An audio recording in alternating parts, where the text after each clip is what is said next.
La mañana del 11 de enero de 1912, el frío cortaba la respiración en Lawrence, en Massachusetts, Estados Unidos. Antes de las 6 de la mañana, miles de bocas tragaron pequeños trozos de pan en cocinas oscuras. Las mujeres alimentaron a los niños y se calzaron los abrigos. Minutos después, los portales escupían figuras que se multiplicaban al doblar la esquina. Sombreros y botines cruzaban puentes y aceleraban el paso, mientras el humo de las chimeneas y el chillido de los silbatos indicaba el camino de tan temprana procesión. El torrente se precipitaba por calles y avenidas, bifurcándose en los portones de cada fábrica. La Liberty Mills, la Pacific Mill, la Washington Mills, unas 30 fábricas en total. Lawrence abría sus fauces enormes mandíbulas mecánicas, trituradoras de ladrillo y metal, para engullir esa masa de carne y nervios, músculos y cerebros. En cada taller los hilos se tensaban y los brazos se acoplaban a las máquinas, iniciando el traqueteo infernal que iba a martillar los tímpanos durante 10 horas.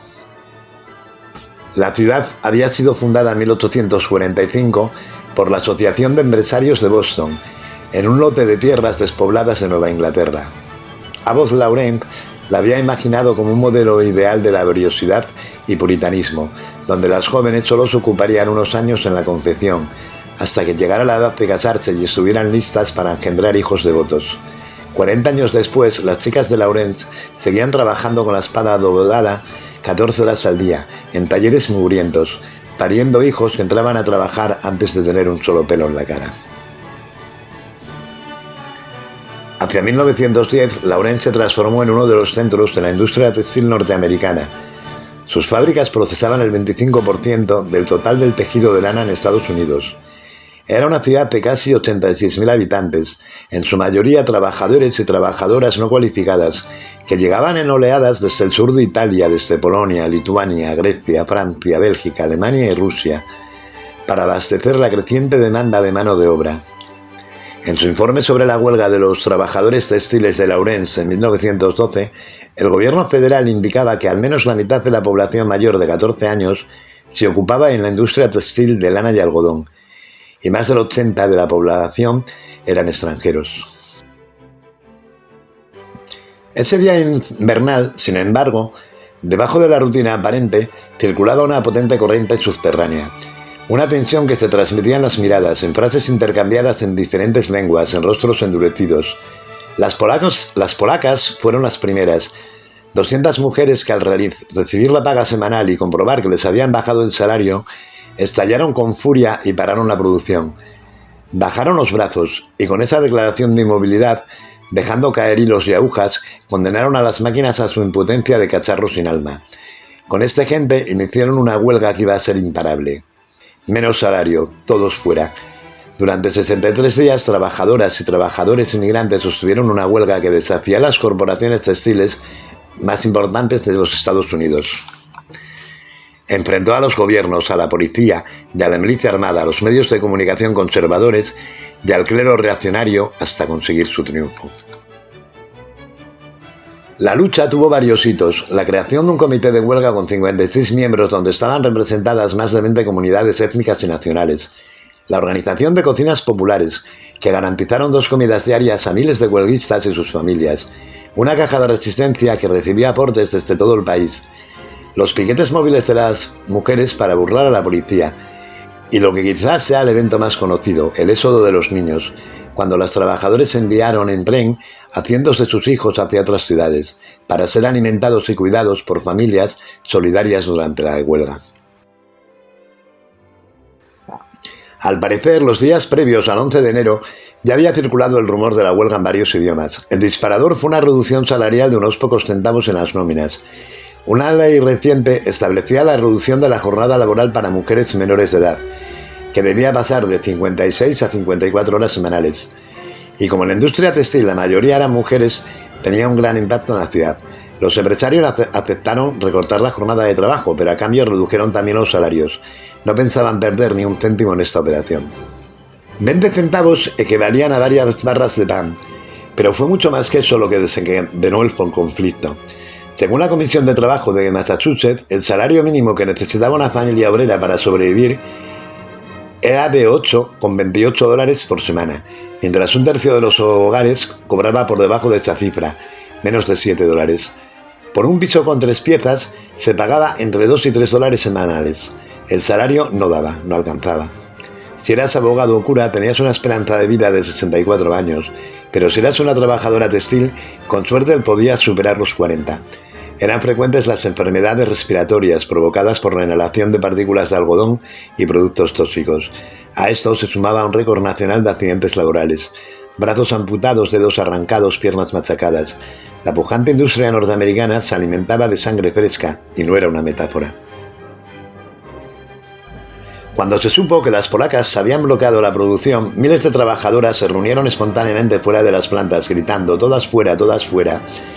En minutos, una lluvia de piedras y trozos de hielo volaron hacia las ventanas, una buena forma de llamar la atención a los que quienes todavía dudaban. Al día siguiente, las trabajadoras se dirigieron al salón de la Asociación Franco-Belga y constituyeron el comité de huelga. Pidieron ayuda a la Industrial Workers on the Wall.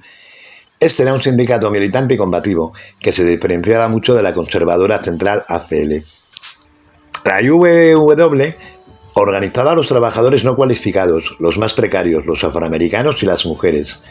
Enviaba a sus mejores organizadores, a los que llamaba los boobies, a todos los puntos del país para apoyar las huelgas y organizar las cajas de resistencia. Enseguida, el comité de huelga lanzó un mensaje a las trabajadoras y trabajadores de Lawrence. Ahora que la Asociación de los Capitalistas ha mostrado la unidad de todos nuestros adversarios, os llamamos como hermanos y hermanas a unir vuestras manos junto con nosotros en este gran movimiento. Nuestra causa es justa. Trabajadoras y trabajadoras, dejad vuestros martillos, tirad vuestras herramientas, dejad que las máquinas se paren, que la energía deje de hacer girar las ruedas y los telares. Dejad la maquinaria, apagad los fuegos, paralizad las plantas, paralicemos la ciudad.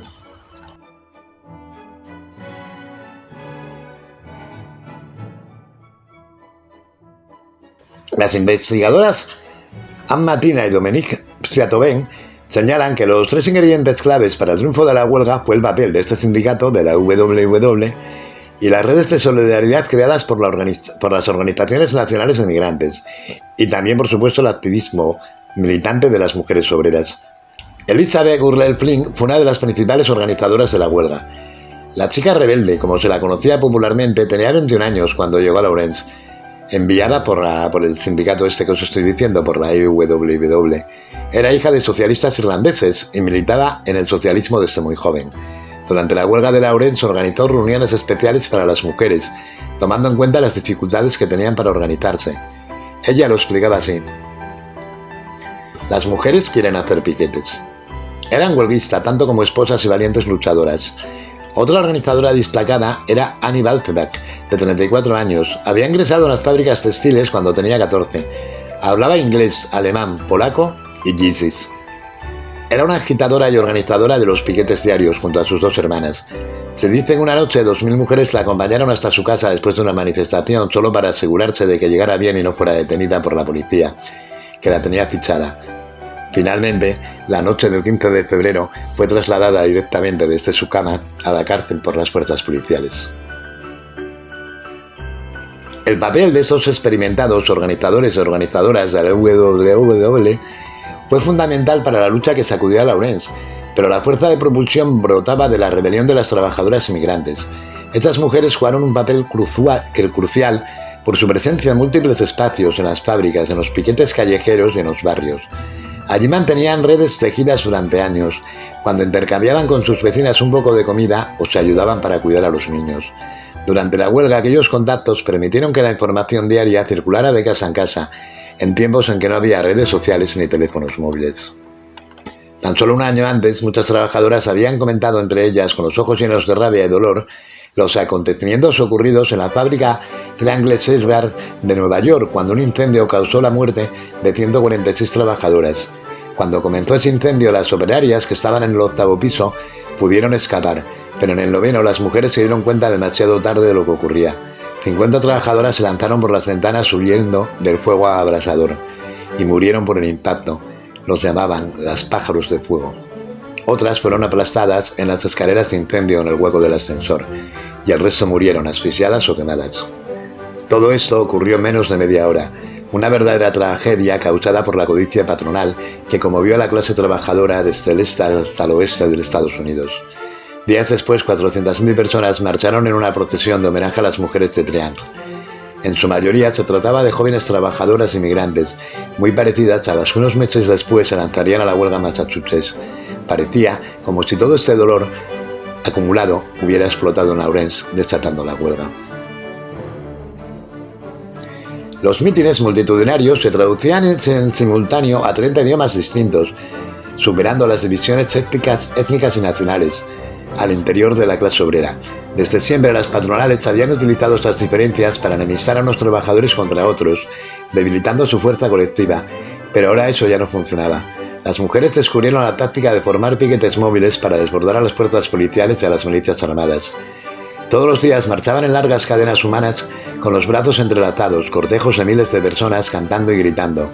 Se cuenta que un grupo de mujeres italianas desarmó a un policía entre varias, le quitaron la placa, la porra y hasta los pantalones antes de arrojarlo al río helado. Uno de los empresarios dijo horrorizado acerca de aquellas mujeres: tienen demasiada astucia y demasiado carácter, están por todos lados y esto se pone cada vez peor. El intendente de policía también dejó caer una frase que se hizo famosa: un policía puede controlar a 10 hombres, mientras que hacen falta 10 policías para controlar a una sola mujer. Durante la primera semana de huelga hubo una tormenta de nieve y la temperatura llegó a los 10 grados bajo cero. El 15 de enero, miles de huelguistas montaron un piquete para impedir la entrada de rompehuelgas en las instalaciones de la Washington. Cuando llegaron hasta la Prospect Mill, lanzaron piedras y bolas de hielo. Se dirigían hacia el Atlantic y Pacific Mill cuando la policía los interceptó lanzando agua helada a los manifestantes con mangueras de apagar incendios. Pueden usar su manguera, pero se está encendiendo el corazón de los trabajadores. Una llama revuelta proletaria que ninguna manguera de incendios en el mundo puede apagar, declaró días después Joseph Hector. En los barrios, los panaderos polacos bajaron los precios para las huelguistas, mientras que los peluqueros se negaban a atender a los esquiroles y a los rompehuelgas. En las calles, miles de personas cruzaban miradas cómplices y se reconocían fácilmente porque llevaban insignias con el lema "No seas rompehuelgas" o con las siglas de la WWW. La jornada del 29 de enero fue un punto de inflexión. Ese día la policía asesinó a la trabajadora Ana Lopiso durante una concentración y varios dirigentes de la huelga fueron detenidos. La ofensiva represiva iba creciendo semana a semana. El alcalde, Michael Escalón, había desplegado a la policía local, pero al tomar nota de la determinación de las huelguistas, el 15 de enero convocó a la milicia armada y llegó a declarar la ley marcial. Varios escuadrones de la milicia, eran los antecesores de lo que es hoy la Guardia Nacional de Estados Unidos, se establecieron en Lawrence, reforzados por la policía de Boston y francotiradores de los marines. Así transcurrían las semanas, las fuerzas se tensaban y los huelguistas no daban el brazo a torcer a pesar del hambre y el frío. Pero lo que terminó de definir el futuro de la huelga fue el éxodo de los niños y la feroz represión. Entonces se logró ganar la batalla para la opinión pública. A principios de enero apareció un aviso en el periódico socialista de Nueva York llamado Tecal. Los niños de Lawrence tienen hambre. Sus padres y madres están luchando, pero el hambre puede romper la huelga. Estas mujeres y hombres están dispuestos a sufrir, pero no pueden ver el dolor de sus hijos o soportar sus llantos pidiendo comida. Se solicita a aquellos trabajadores y simpatizantes de la huelga que puedan acoger al hijo de un huelguista hasta que la huelga termine, que envíen con urgencia su nombre y domicilio al CAL. Hacedlo de inmediato, por favor. En pocas horas hubo cientos de llamadas y cartas ofreciendo un lugar para los niños de Lawrence. La táctica se había inspirado en tradiciones de lucha del movimiento obrero europeo, a propuesta de varios activistas de la IWW. En pocos días, la enfermera Margaret Sanger, junto con Elizabeth Flynn y otros miembros del comité de huelga, organizaron todo. Un primer grupo de 119 niños bajó a Nueva York el 10 de febrero. Un millar de personas recibió en Nueva York a los pequeños con euforia en la estación central. Cuando otro segundo grupo llegó también a Nueva York el 17 de febrero, se organizó una manifestación. La noticia seguía corriendo en toda la prensa nacional y otras ciudades, que también querían recibir a los niños de Lawrence. Su éxodo representaba todo lo humano de esta lucha contra la codicia de los empresarios. Y para tratar de frenar esa corriente de simpatía, el alcalde de Lawrence no tuvo mejor idea que prohibir los viajes de niños. Pero una nueva delegación de 200 pequeños ya estaba preparada para montar al tren, el 24 de febrero. Ese día, decenas de madres con sus hijos se dirigieron a la estación, donde se encontraron con un inmenso dispositivo policial. Cuando el tren se acercaba a los andenes, las mujeres trataron de avanzar. Entonces se oyeron los palos, golpes y empujones, la policía cargando contra mujeres y niños. «Tened cuidados con los niños, los estáis matando», gritó Tema Canita, del Comité de Solidaridad de Filadelfia. Minutos después se produjeron más de 50 arrestos y una docena de niños fue trasladada en coches de la milicia. Una multitud de huelguistas se lanzó sobre ellos. Muchos eran los padres desesperados buscando a sus hijos, y la represión continuó. El New York Times informó al día siguiente que para desanimar cualquier intento de los huelguistas de rescatar a los niños, 4 compañías de infantería y un escuadrón de caballería rodearon la estación de trenes. Lo que no sabían aquellas mujeres cuando resistieron como leonas para que la policía no les arrancaran de los brazos a sus pequeños era que en ese preciso instante habían ganado la huelga. Después de la represión, se produjo tal escándalo a nivel nacional que los empresarios se vieron obligados a ceder. Pocos días después, una asamblea multitudinaria aprobó por aclamación el acuerdo alcanzado.